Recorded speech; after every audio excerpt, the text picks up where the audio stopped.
নমস্কাৰ এই মুহূৰ্তত আহি পৰিছে ৰাতিপুৱাৰ কেইবাটা গুৰুত্বপূৰ্ণ খবৰ। আজি হৈছে 18 এপ্ৰিল। লাখ লাখ কৃষকৰ বাবে এটা ভাল খবৰ, অতি শীঘ্ৰে পিএম কিষাণৰ 20 নম্বৰ কিস্তিৰ টকা সোমাব আপোনাৰ একাউণ্টত। লগতে আৰু বহুতো কৃষকে নাপাব পিএম কিষাণৰ টকা। ইয়াক লৈ কেন্দ্ৰীয় চৰকাৰে কেইবাটাও গুৰুত্বপূৰ্ণ মন্তব্য কৰিছে। বিনামূলীয়া আঁচনিক লৈ অসন্তুষ্ট হৈছে উচ্চতম ন্যায়ালয়। এইকেইটা আঁচনি বন্ধ হ'ব নেকি? অৰুণোদয় ৰেচন কাৰ্ড পোৱা প্ৰত্যেকজন ব্যক্তিৰ বাবে এটা বেয়া খবৰ আহি পৰিছে। লগতে লাখ লাখ মহিলা গোটৰ একাউণ্টত চৰকাৰে প্ৰদান কৰিব 10,000 কোটি টকা।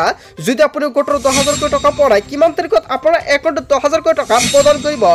ৰেচন কাৰ্ড নাথাকিলে আপুনি কেনেকৈ পাব ৰেচন কাৰ্ড? যিসকলৰ ৰেচন কাৰ্ড আছে সেইসকল ব্যক্তিৰ বাবে এটা বেয়া খবৰ মুকলি আহিছে। লগতে কেইবাটাও ৰাজনৈতিক খবৰৰ লগতে অৰাজনৈতিক খবৰ যুগুত কৰা হৈছে আজিৰ দিনটোত। গোটেই অসম তথা ভাৰতৰ বিভিন্ন প্ৰান্তৰ পৰা যুগুত হৈছে কেইবাটাও ডাঙৰ খবৰ। এনেবোৰ খবৰ নিতৌ পাই থাকিবলৈ চেনেলটি ছাবস্ক্ৰাইব কৰি ভিডিঅ'টো লাইক কৰিবলৈ নাপাহৰিব। আজিৰ আমাৰ প্ৰথমটো খবৰ গুৰুত্বপূৰ্ণ খবৰ হৈছে অসমবাসীৰ বাবে এটা ডাঙৰ খবৰ। বিনামূলীয়া আঁচনিক লৈ উচ্চতম ন্যায়ালয়ে কেইবাটাও গুৰুত্বপূৰ্ণ মন্তব্য কৰিছে। লগতে উচ্চতম ন্যায়ালয় অসন্তুষ্ট। বিনামূলীয়া আঁচনিৰ বাবে মানুহে কাম নকৰা হৈছে। এটা গোচৰৰ শুনানি গ্ৰহণ কৰি এই মন্তব্য কৰিছে উচ্চতম ন্যায়ালয়ৰ। বিনামূলীয়াকৈ ধন আৰু ৰেচন পালে মানুহৰ কাম কৰাৰ ইচ্ছা নোহোৱা হয়। জনতাই বিনামূলীয়াকৈ ৰেচন পাইছে আৰু কোনো কাম নকৰাকৈ টকাও পাইছে। গৃহহীন লোকৰ আশ্ৰয়ৰ অধিকাৰ সম্পৰ্কীয় এক গোচৰৰ শুনানি উচ্চতম ন্যায়ালয়ৰ। চৰকাৰৰ এই সুবিধাবোৰৰ বাবে দেশত পৰজীৱৰ সৃষ্টি হৈছে। বিনামূলীয়া ধন আৰু ৰেচনৰ পৰিৱৰ্তে কৰ্মসংস্থাপনৰ ব্যৱস্থা কৰক চৰকাৰে। বিনামূলীয়া আঁচনিক লৈ অসন্তুষ্ট হৈছে উচ্চতম ন্যায়ালয়। হয় বন্ধুসকল, উচ্চতম ন্যায়ালয়ে যিকেইটা নিৰ্দেশনা প্ৰদান কৰিছে বিনামূলীয়া আঁচনিক লৈ, ইয়াৰ বিষয়ত জনতাই কি ক'ব? যদি জনতাৰ কিবা মন্তব্য কৰিব লগা থাকে আপোনালোকৰ মন্তব্যটো নিশ্চয় কমেণ্ট বক্সত জনাই দিব। তাৰপিছত অসমবাসী ৰাজুক জনাই চবৰ পৰৱৰ্তী খবৰ গুৰুত্বপূৰ্ণ খবৰ। লগতে ডাঙৰ খবৰ, আধাৰ কাৰ্ডৰ গৰাকীলৈ জৰুৰী নিৰ্দেশনা জাৰি কৰিছে চৰকাৰে। অৱশেষত UIDAৰ তৰফৰ পৰা এটা গুৰুত্বপূৰ্ণ নিৰ্দেশনা জাৰি কৰা হৈছে। এতিয়া কৰাকে বিশেষ কাম, অন্যথা আপোনাৰ আধাৰ কাৰ্ড বন্ধ হৈ পৰিব। এই কাম নকৰিলে সমস্যাৰ সন্মুখীন হ'ব আধাৰ কাৰ্ডৰ গৰাকীয়ে। বন্ধ হ'ব পাৰে আপোনাৰ বেংক একাউণ্টৰ লেনদেন। যদি আপোনাৰ বেংক একাউণ্টৰ লগত আধাৰ কাৰ্ডটো লিংক হৈ আছে তেনে ক্ষেত্ৰত আপোনাৰ একাউণ্টৰ সকলো লেনদেন বন্ধ হ'ব পাৰে, বঞ্চিত হ'ব পাৰে চৰকাৰী সা সুবিধা লাভৰ পৰা। যদি আপুনি চৰকাৰী ঘৰ আবেদন কৰিছে আপোনাৰ আধাৰ কাৰ্ডৰ সহায়ত, বা আপুনি অৰুণোদয় আঁচনি আবেদন কৰিছে, বা টয়লেটৰ বাবে যদি আপুনি আবেদন কৰিছে, এইসমূহ আঁচনিৰ পৰা আপুনি বঞ্চিত হ'ব পাৰে। 10 বছৰীয়া আধাৰ কাৰ্ডৰ গৰাকীয়ে আপডেট কৰিব লাগিব আপোনাৰ আধাৰ কাৰ্ডখন। যদি আপোনাৰ আধাৰ কাৰ্ডখন 10 বছৰ আগতে আপুনি বনাইছে তেনে ক্ষেত্ৰত এতিয়া আপুনি আপডেট কৰি লৈ লওক। সকলোৱে আপডেট কৰিব লাগিব। যদি আপোনাৰ আধাৰ কাৰ্ডটো 10 বছৰ হোৱা নাই তেনে ক্ষেত্ৰত আপডেট কৰিব নালাগে। UIDA জাৰি কৰিছে এই নিৰ্দেশনা। আধাৰ কাৰ্ডৰ গৰাকীলৈ এখন ডাঙৰ আপডেট প্ৰকাশ পাইছে। আধাৰ কাৰ্ডৰ আপডেটৰ বাবে লাগিব পান কাৰ্ড, জমা দিব লাগিব ঠিকনাৰ প্ৰমাণপত্ৰ। আপডেটৰ বাবে আপুনি খুলিবলগীয়া UIDAৰ ৱেবছাইটত লগ ইন কৰি সন্নিৱিষ্ট কৰিব লাগিব আধাৰ নম্বৰ। আপডেট কৰিব লাগিব প্ৰয়োজনীয় নথিপত্ৰ। আধাৰ কাৰ্ডৰ গৰাকীলৈ জৰুৰী নিৰ্দেশনা আহি পৰিছে। আধাৰ কাৰ্ডৰ গৰাকীলৈ জৰুৰী নিৰ্দেশনা জাৰি কৰিছে UIDAৰ তৰফৰ পৰা। আপুনি কেনেকৈ আধাৰ কাৰ্ডটো আপডেট কৰিব আপোনাৰ মোবাইল ফোনৰ জৰিয়তে, যদি আপুনি নাজানে নিশ্চয় কমেণ্ট বক্সত জনাই দিব, নেক্সট ভিডিঅ'ত জনাই দিম। তাৰপিছত অসমবাসী ৰাজুক জনাই চবৰ পৰৱৰ্তী খবৰ গুৰুত্বপূৰ্ণ খবৰ। লগতে ডাঙৰ খবৰ, ৰাজ্যত শীঘ্ৰে আমূল পৰিৱৰ্তন হ'ব শিক্ষা ব্যৱস্থাত। নতুন শিক্ষানীতিৰ আধাৰত ৰাজ্যত পৰিৱৰ্তন হ'ব নম্বৰবিহীন শিক্ষা। নম্বৰৰ সলনি তৰা চিহ্নৰে চিহ্নিত হ'ব শিক্ষাৰ্থীৰ অগ্ৰগতি। ENEP 2020ৰ আধাৰত পোন প্ৰথমবাৰৰ বাবে ৰাজ্যত আৰম্ভ হ'ব নম্বৰবিহীন শিক্ষা। 2025-26 শিক্ষাবৰ্ষত প্ৰথম দ্বিতীয় শ্ৰেণীত আৰম্ভ হ'ব নতুন ব্যৱস্থা। পৰৱৰ্তী পৰ্যায়ত নম্বৰবিহীন শিক্ষা প্ৰসাৰ হ'ব 8ম শ্ৰেণীলৈকে। ৰাজ্যিক শিক্ষা গৱেষণা আৰু প্ৰশিক্ষণ পৰিষদে লৈছে এখন ডাঙৰ সিদ্ধান্ত। SCERT-য়ে প্ৰস্তুত কৰিছে 8 পৃষ্ঠাৰ ৰিপৰ্ট কাৰ্ড। হয় বন্ধুসকল, অৱশেষত SCERT এখন গুৰুত্বপূৰ্ণ সিদ্ধান্ত গ্ৰহণ কৰিছে। এই ব্যৱস্থাত শিক্ষাৰ্থীৰ বাবে নাথাকিব কোনো নম্বৰৰ ব্যৱস্থা। ষ্টাৰ বা তৰাৰ জৰিয়তে শিক্ষাৰ্থীৰ স্তৰ নিৰূপণ কৰিব শিক্ষকে।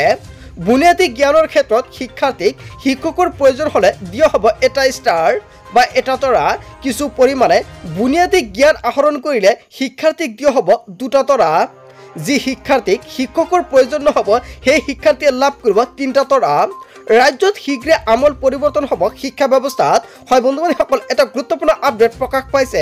ইয়াৰ বিষয়ে জনতাই কি ক'ব, এই সুবিধা আহিলে আপুনি ভাল পাব নে বেয়া পাব? যদি জনতাৰ কিবা মন্তব্য কৰিব লগা থাকে আপোনালোকৰ মন্তব্যটো নিশ্চয় কমেণ্ট বক্সত জনাই দিব। তাৰপিছত অসমবাসী ৰাজক জনাই আমাৰ পৰৱৰ্তী খুব গুৰুত্বপূৰ্ণ খবৰ, লগতে ডাঙৰ খবৰ।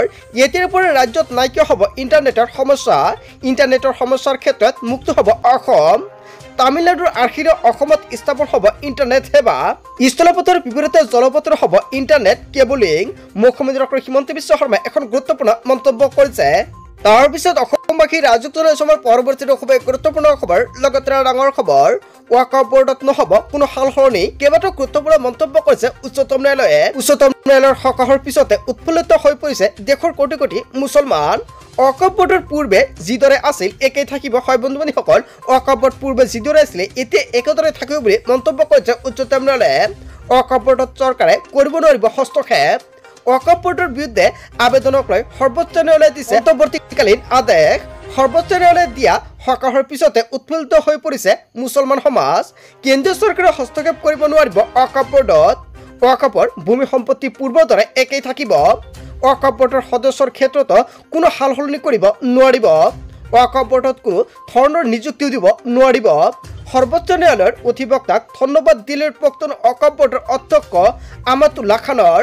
হয় বন্ধু-বান্ধৱীসকল, এটা বিগ আপডেট প্ৰকাশ পাইছে। সৰ্বোচ্চ ন্যায়ালয়ে যিটো ৰায়দান প্ৰদান কৰিছে ইয়াৰ বিষয়ত জনতাই কি ক'ব? যদি জনতাৰ কিবা মন্তব্য কৰিব লগা থাকে আপোনালোকৰ মন্তব্যটো নিশ্চয় কমেণ্ট বক্সত জনাই দিব। তাৰপিছত অসমবাসী ৰাজক জনাইছে আমাৰ পৰৱৰ্তী খুব গুৰুত্বপূৰ্ণ খবৰ, লগতে ডাঙৰ খবৰ। 1 মেৰ পৰা বন্ধ হ'ব দেশৰ সকলো টোল গেট। হয় বন্ধু-বান্ধৱীসকল, আপুনি ঠিকেই শুনিছে, লগতে বন্ধ হ'ব ফাষ্টেগ ব্যৱস্থাও। ফাষ্টেগৰ পৰিৱৰ্তে GPS প্ৰক্ৰিয়াৰে সংগ্ৰহ কৰিব টোল। সকলো বাহনত ওৱান বোৰ্ড ইউনিট লগাই কৰা হ'ব এই প্ৰক্ৰিয়া। কেন্দ্ৰীয় পথ পৰিবহণ মন্ত্ৰী নীতিন গাডকাৰীয়ে কৰিলে ডাঙৰ ঘোষণা। হয় বন্ধু-বান্ধৱীসকল, এটা বিগ আপডেট প্ৰকাশ পাইছে টোল গেটক লৈ। তাৰপিছত অসমবাসী ৰাজক জনাইছে আমাৰ পৰৱৰ্তী খুব গুৰুত্বপূৰ্ণ খবৰ, লগতে ডাঙৰ খবৰ। ম্যাদী পাত্ৰৰ পৰা চাকৰিলৈকে প্ৰধানমন্ত্ৰীৰ সন্মুখত মুখ্যমন্ত্ৰী ডক্টৰ হিমন্ত বিশ্ব শৰ্মাৰ প্ৰতিশ্ৰুতি। চাহ বাগিচাৰ প্ৰতিগৰাকী লোকক কিয় হ'ব ভূমিপট্টা। চাহ জনগোষ্ঠীৰ যুৱক যুৱতীৰ বাবে চৰকাৰী চাকৰিৰ ক্ষেত্ৰত 3% আসন সংৰক্ষণ। বাগিচাৰ গৰ্ভৱতী মহিলাক প্ৰদান কৰা হ'ব 15,000 টকা। দেশৰ প্ৰধানমন্ত্ৰীৰ সন্মুখত মুখ্যমন্ত্ৰী ডক্টৰ হিমন্ত বিশ্ব শৰ্মাৰ বৃহৎ প্ৰতিশ্ৰুতি। তাৰপিছত অসমবাসী ৰাজক জনাইছে আমাৰ পৰৱৰ্তী খুব গুৰুত্বপূৰ্ণ খবৰ, লগতে ডাঙৰ খবৰ। অৰুণোদয় আঁচনিক লৈ মুখ্যমন্ত্ৰী ডক্টৰ হিমন্ত বিশ্ব শৰ্মাৰ বৃহৎ ঘোষণা। গাঁৱে বিতৰণ কৰা হৈছে অৰুণোদয় আঁচনিৰ প্ৰপত্ৰ। ছেপ্টেম্বৰ মাহতে 4 লাখ নতুন হিতাধিকাৰী সৃষ্টি কৰিব চৰকাৰে। তালিকাত নাম অহাৰ পিছতে মাহে মাহে একাউণ্টত সোমাব 1250 টকাকে। সকলো দুখীয়া মহিলাক সাঙুৰি লোৱা হ'ব এই আঁচনিত। সকলোকে অৰুণোদয়ৰ প্ৰপত্ৰ পূৰণ কৰিবলৈ আহ্বান জনাইছে অসমৰ মুখ্যমন্ত্ৰী ডক্টৰ হিমন্ত বিশ্ব শৰ্মাই। পঞ্চায়ত নিৰ্বাচনৰ পূৰ্বে অসমৰ মুখ্যমন্ত্ৰী ডক্টৰ হিমন্ত বিশ্ব শৰ্মাই লাখ লাখ মহিলাক অৱশেষত নতুনকৈ প্ৰপত্ৰ বিতৰণ কৰিছে। আপুনি অৰুণোদয় আঁচনিৰ প্ৰপত্ৰ পাইছে নে নাই? যদি আপুনি পোৱা নাই নিশ্চয় কমেণ্ট কৰি জনাব। যদি আপুনি অৰুণোদয় আঁচনিৰ প্ৰপত্ৰ জমা কৰিছে তেনে ক্ষেত্ৰত আপুনি ছেপ্টেম্বৰ মাহতে লাভ কৰিব অৰুণোদয় আঁচনিৰ টকা। তাৰপিছত অসমবাসী ৰাজক জনাইছে আমাৰ পৰৱৰ্তী খুব গুৰুত্বপূৰ্ণ খবৰ, লগতে ডাঙৰ খবৰ। চৰকাৰী আঁচনিয়ে বিজেপিলৈ মাতিছে বিপদ। হয় বন্ধু-বান্ধৱীসকল, চৰকাৰী আঁচনিয়ে বিজেপিলৈ মাতিলে বিপদ। শ মহিলাই বিজেপিৰ বিৰুদ্ধে দিলে ভোট বৰ্জনৰ হুংকাৰ। চৰকাৰী আঁচনিৰ টকা নাপাই মহিলাই উজাৰি দিছে ক্ষোভ। 750 গৰাকী মহিলাই দিলে ভোট বৰ্জনৰ হুংকাৰ। দৰং আয়ুক্তৰ কাৰ্যালয়ত মহিলাৰ প্ৰতিবাদ। উদ্যমিতা আঁচনিত আবেদন কৰি অন্তৰ্ভুক্ত নহল নাম। হয় বন্ধু-বান্ধৱীসকল, উদ্যমিতা আঁচনিত বা আত্মসহায়ক নতুনকৈ আবেদন কৰিছিল কিন্তু নামটো নাহিলে বা টকাটো নাপালে আৰু সেইবাবে এনেকুৱাকৈ মহিলাসকলে কাৰ্য কৰিছে অভিযান। আৰু অৱশেষত মহিলাসকলে যিটো ধৰ্ণা প্ৰদান কৰিছে ইয়াৰ বিষয়ত জনতাই কি ক'ব? পঞ্চায়ত নিৰ্বাচনত বিজেপিয়ে ফল ভুগিব লাগিব এনেকুৱাকৈ সকিয়নি প্ৰদান কৰিছে আবেদনকাৰী মহিলাসকলে। চৰকাৰৰ কোনো কাম কাজত ভাগ নলয় বুলি এনেকুৱাকৈ হুংকাৰ প্ৰদান কৰিছে। চৰকাৰী আঁচনিয়ে বিজেপিলৈ মাতিলে ভয়ংকৰ বিপদ।